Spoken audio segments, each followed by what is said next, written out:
श्री गणेशाय नमः। श्री गुरुभ्यो नमः। श्री राधा पुरुषोत्तमाय नमः। वंदे वंदारुमंदारम् वृंदावनविनोदिनम् वृंदावनकलानाथम् पुरुषोत्तममद्भुतम् नारायणं नमस्कृत्यं नरं चैव नरोत्तमम् देवीं सरस्वतीं व्यासं ततो जयमुदीरये।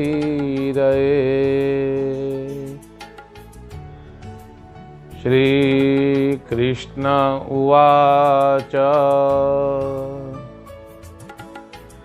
एवं गते शिवे राजन् सा बाला विगतप्रभा निःश्वास परमादीना शुष्यन्नेत्रा कृशोदरी तस्या नयनजं वारी बहुवप्यप्राप्य भूतलम् अत्यन्ततापसन्तप्तम् वक्षोषिञ्चच्च भारत दुःखोदयश्च पारं वै कदाचित्रापसुन्दरी अन्त्यताया सकृत्येन इह वन्ध्या तनूजवत।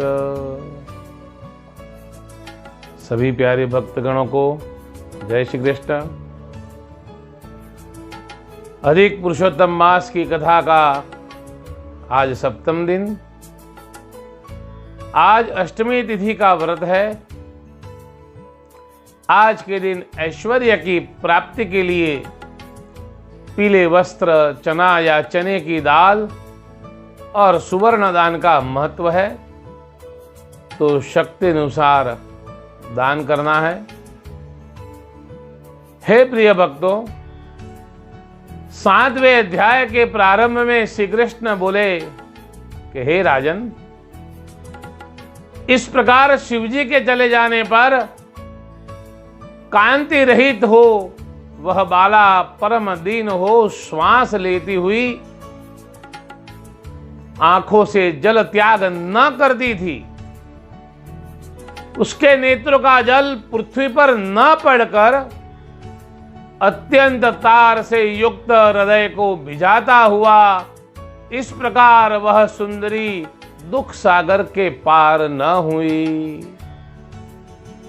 जैसे यत्न करने से भी वंध्या पुत्र को प्राप्त नहीं होती, शोक, संताप और दीर्घ श्वास के कारण उसका मुख कमल सूख गया और सारे अंग से अग्नि से दग्ध लता की समान व्याकुल हो गई। हाहाकार करती हुई वह चारों ओर दौड़ती थी और अपने को जड़, अंधे, बहरे के समान दिखाने लगी। कहने पर भी कुछ नहीं कहती, सुनाने पर भी नहीं सुनती, न इच्छा से चलती, केवल पवन से उड़ाई रुई के समान भ्रमण करती। इस प्रकार कुछ समय बीत गया। वह जगत बख्शी काल एक समय ऋषि कन्या के निकट सहसा आकर प्राप्त हुआ। जैसे मूषक के स्थान में सर्प आता है, इस प्रकार काल को आया जानकर वह प्रसन्न हुई और बोली कि मेरे दुख का अंत करने के निमित्त विधाता ने काल को भेजा है। यह कहती हुई ब्राह्मण कन्या को काल ने अपने वश में कर लिया।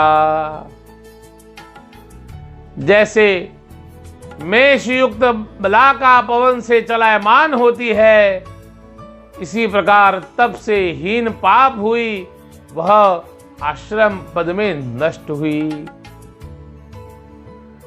इसी अवसर में द्रोणाचार्य पर क्रोधित हुए द्रुपद राजा ब्राह्मणों से द्रोण के ऊपर विचार कराने लगे। रक्त चंदन से चर्चित सुंदर यज्ञ कराया। वह राजा ब्राह्मण पर क्रोध कर क्रूर भाव में आश्रित हुआ। जब वेद पारंगामी ब्राह्मणों ने अग्नि में आहुति दी, हे युधिष्ठिर, तब उस हवन में अग्नि जल उठी। तब अग्नि में से चटाचट शब्द निकलने लगा। तब प्रकाशित शरीर उस वेदी के मध्य से निंदा रहित वही राजा द्रुपद की कन्या प्रकट हुई। वह द्रौपदी चंद्रमा की कांति के समान प्रकट हुई। यह सब राजाओं के बीच अर्जुन को प्राप्त होकर भी अनेक दीर्घबाहु राजकुमारों को तृण के समान मानती हुई वही यह दुशासन के हाथ से केश आकर्षण को प्राप्त हुई। हे राजन, इसके निमित्त कानों को शूल देने वाले वचन सुनकर भी पुरुषोत्तम के तिरस्कार करने से मैंने उसकी उपेक्षा की। जब वह दुष्ट इसके वस्त्र खींचने में प्रवृत्त हुआ, तब उस धृतराष्ट्र पुत्र दुर्बुद्धि दुशासन की दुष्टता सोचकर मैंने उसको वस्त्रमय कर दिया। यह सदा मुझसे स्नेह कर मेरी ही चर्चा करती है और गुणयुक्त यह साध्वी नित्य मेरा ही ध्यान करती है। हे राजन, जब इसने मनोहर वचनों से मेरी पुकार की, उस समय इसके वचन से मेरा चित्त दयामय हो गया। द्रौपदी जी ने कहा था कि माता, बंधु, सहज, मित्र, सखी, बहन, भांजा, सुहृद वर्ग, पुत्र आदि तथा पति, इस समय कोई मुझे बचाने को समर्थ नहीं है। इस कारण हे ऋषिकेश, तुम मेरी रक्षा करो। उस समय पांचाली ने मेरा स्मरण किया था। इस कारण सभा में कोई उसको वस्त्रहीन न देख सका। वन में रहना दुख रूप है और बड़ा दारुण शत्रुताप है। कि राजन, इसी कारण मैंने उपेक्षा की। जैसा यह महीना मुझे प्यारा है, ऐसा अन्य महीने नहीं है। यह सदा देवताओं से सेवने योग्य है, मनुष्यों की तो क्या कहे। हे राजन्य श्रेष्ठ, इस कारण से जो होने वाली है वो अवश्य होगी। शिव का कहा वचन सत्य होगा। द्रौपदी पुत्र सुखभागिनी न होगी। सूत उवाच शनैस्तद्वचनं श्रुत्वा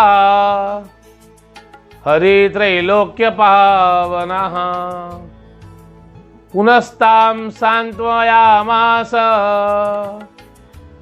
यज्ञसेन सुतां प्रियां। सूत जी बोले कि त्रिलोकी के पवित्र करने वाले श्री कृष्ण ने शनै शनै यह वचन सुनाकर फिर द्रौपदी को समझाया कि हे वरानने, जो कि तुम अपने बड़े भ्राता बाल धृष्टद्युम्न को देखती हो, जो कुछ 14 वर्ष का होने वाला है। हे वरारोहे, जिन्होंने तुम्हारे साथ व्यतिकर कर्म किया है, उनकी स्त्रियों के बाल खुलवा दिए जाएंगे। दुर्योधन आदि सब राजाओं को यमलोक पहुंचाऊंगा।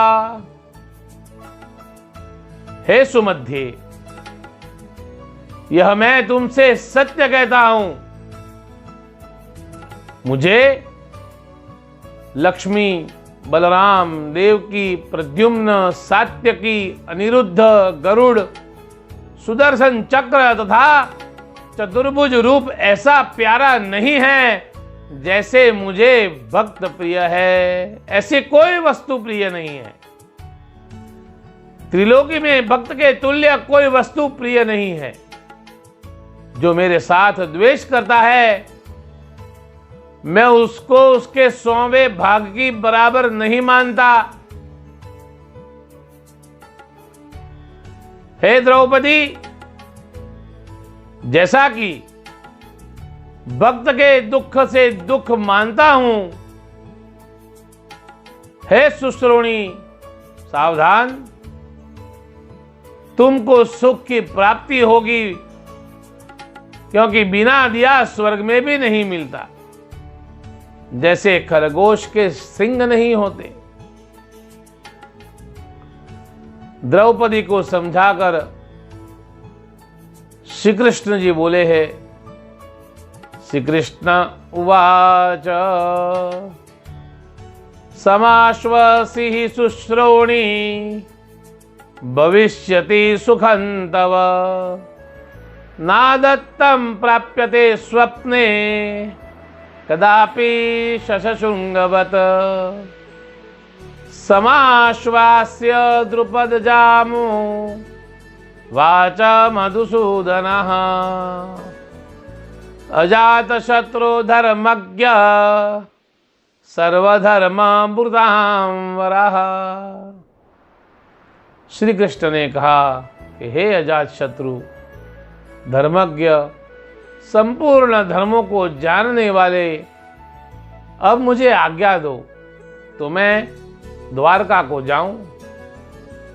यहाँ हलधर महाबली, जिन्होंने यमुना आकर्षण किया है, तथा आहुक, वसुदेव, गद, सांब, उद्धव, देवकी, रुक्मिणी पुत्र प्रद्युम्न, सारण, यह सब हमारे आने की बाट देख रहे हैं।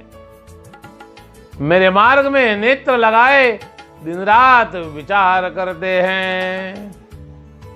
श्री सुत उवाच इत्युक्तवन्तं देवेश कथंचित् पांडवाग्रजाः कृष्ण प्रयाणकात योगाद्राश्रु प्रमुक्तवान। सूत जी बोले, देवेश के ऐसा कहने पर युधिष्ठिर ने कठिनता से श्री कृष्ण को जाने की आज्ञा दी। फिर युधिष्ठिर जी ने कहा है, युधिष्ठिर उवाच जीवनं विष्णु भक्तानां हरिरेव च नेतरत पुनर्दर्शनमलप्येन कालेनास्तु गदाग्रजः देवकी नंदनः श्रीमान् अस्माकं जीवनं भवान् पांडवानां हरिथो जगते तत्प्रतिष्ठिताम्। युधिष्ठिर कहने लगे, नारायण के वचन श्रवण में रति करनार ही विष्णु भक्तों को परम उचित है। आप हमको फिर शीघ्र दर्शन देना। हे देवकी नंदन, आप हमारे जीवन हो, आप हमारे प्राण हो। आप पांडवों के स्वामी, जगत में प्रतिष्ठित हो। हे कृष्ण, सदा हमारी रक्षा करो। मन से भूलना मत, आप हमारे चित्त रूप कमल के भ्रमर हो। वारंवार पांडु पुत्र से मिलकर श्री कृष्ण अनर्थवासियों से पूजित हो द्वारिकापुरी में गए। कौमोद की धारी प्राणनाथ जगत प्रिय श्री कृष्ण के जाने पर राजा युधिष्ठिर भी उनके वियोग से भाइयों सहित परितापित हुए और पुरुषोत्तम का ध्यान करते अनेक तीर्थों में विचरने लगे। हे राजेंद्र, वे वारंवार विस्मित हो अपने भीमादि सब भ्राताओं से बोले कि हे भ्राताओं, तुमने श्री कृष्ण के वचन सुने। इस पुरुषोत्तम मास का कैसा महात्म्य है। पुरुषोत्तम को बिना अर्चन किए किस प्रकार सुख की प्राप्ति हो सकती है। इस भारतवर्ष में सबसे अधिक श्रेष्ठ और पूज्य अधिक पुरुषोत्तम मास ही है। और देवताओं से पूजित हो पृथ्वी में भाग्यवान होते हैं जिनका यह मास अनेक प्रकार की पूजा और नियम से बीता, वही पुरुषोत्तम है। श्री कृष्ण का कहा यह कैसा अद्भुत पुरुषोत्तम मास का फल है। यह देवताओं को भी दुर्लभ है, फिर मनुष्यों की तो क्या बात करें। इस प्रकार कहकर वह बहुत वर्षों तक भ्रमण करते रहे। उसके अंत में श्री कृष्ण के प्रसाद से उनको राज्य की प्राप्ति हुई। ऐसा कहकर सूत महाराज ने अध्याय को विराम दिया है। इति श्री पद्म पुराणे पुरुषोत्तम महात्म्ये पुरुषोत्तम महिमा प्रशंसनम नाम सप्तमोऽध्याय। श्री राधा पुरुषोत्तमार्पणमस्तु। अधिके राधा पुरुषोत्तम भगवान की जय। ओम नमः पार्वती पतये हर हर महादेव हर। कल कथा के अष्टम दिन 8वें अध्याय का श्रवण करेंगे। तब तक सभी भक्तों को जय श्री कृष्ण।